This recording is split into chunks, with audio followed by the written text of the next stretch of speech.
الدونر كباب هالوصفة المنتشرة كتير، جربت عملتها وعن جد طلعت خطيرة، ما رح تاخد منكم وقت أبدا. أنا حضرت منها سندويشات شاورما لحم وطلعت ولا غلطة.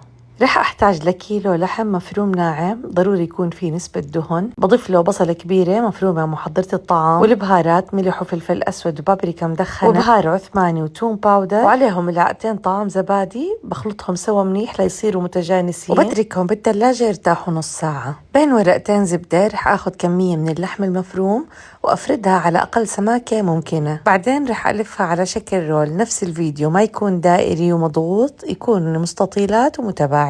برتب رولات اللحم بصينية فرن وعلى حرارة 190، رح أحمرها من الجهتين، وضروري تنشفوها من كل السوائل. بهالوقت بحضر لسلطة البيواز بصل أحمر وبقدونس وسماق، وفيكم تضيفوا ليمون، وشاورما لحم يعني صوص الزبادي مع الطحينة وعليهم ليمون ورشة ملح، وبخففهم بماء بارد. بعد ما جهز معي اللحم تماما وتحمر، حضرت أطيب ساندويتش مع كل هالمكونات، لفيتها وحمرتها بالمقلاة مع شوية زيت، وما أحكي لكم شو بتشهي.